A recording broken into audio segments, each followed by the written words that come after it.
Megan Cole had exactly 10 minutes before her morning meeting. She shuffled into the break room of Hartman and Lowe accounting, rubbing the sleep from her eyes, the weight of another 14-hour workday already pressing down on her shoulders. She barely glanced at the half-empty coffee pot, pouring herself a cup of the bitter sludge. The taste was off, a little metallic, like pennies left in the rain, but she took another sip anyway. As she walked back to her cubicle, she felt it. A dull headache. By noon, her hands were shaking. By 3 p.m., she couldn't focus. The office lights buzzed like angry wasps.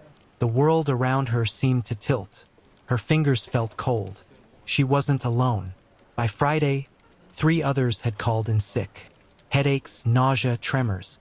The kind of symptoms that no one took seriously, until the moment Ryan Kim collapsed at his desk, his body convulsing so violently that his chair tipped over. Foam bubbled at his lips. His eyes rolled back. Someone screamed. HR sent a company-wide email blaming a seasonal bug. But no one believed that after the first employee died. And by then, it was too late. By December, Hartman and Lowe had turned into a graveyard.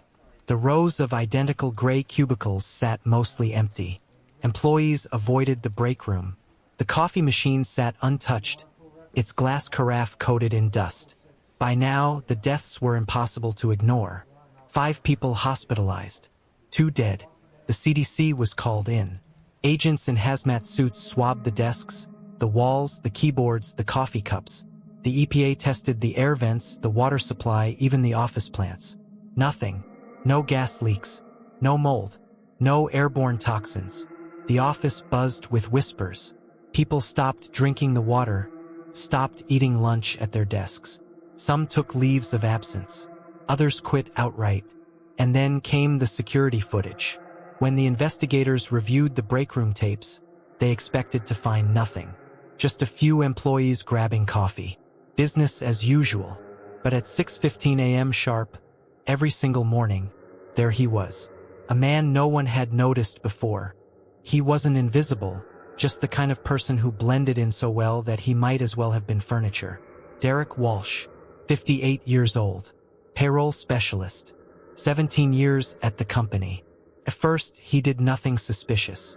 He'd enter the break room, pour his coffee, stir in a sugar packet. But then the footage zoomed in. A vial, small, glass, unremarkable.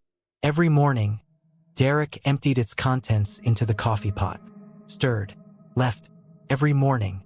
For months, they arrested him the next day. Derek didn't deny it.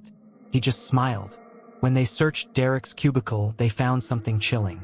Not just tax forms or payroll records. A leather-bound journal. Inside, names, dates, a list of every employee who had fallen sick, along with chemical equations and dosage adjustments. And taped to the inside cover, a faded Polaroid. A younger Derek Walsh, standing beside a middle-aged woman, both of them smiling stiffly outside Hartman and Lowe. The date on the bottom of the photo read 1998. His sister. She had worked at the company for 22 years.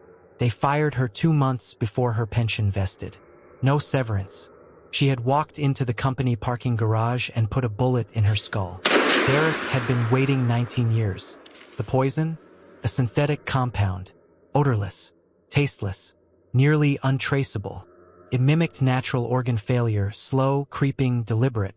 "I wanted them to feel it," Derek told the interrogators, his voice eerily calm.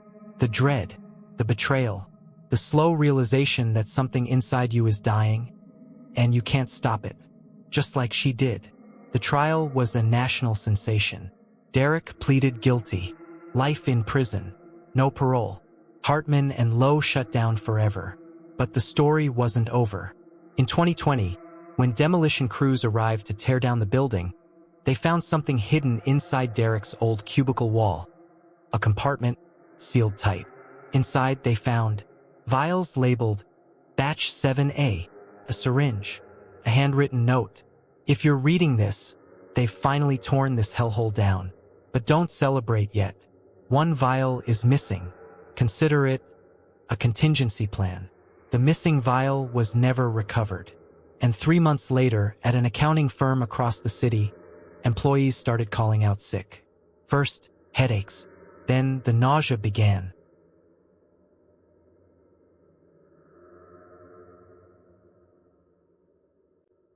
Click on the subscribe button for more mystery cases. Thanks for watching.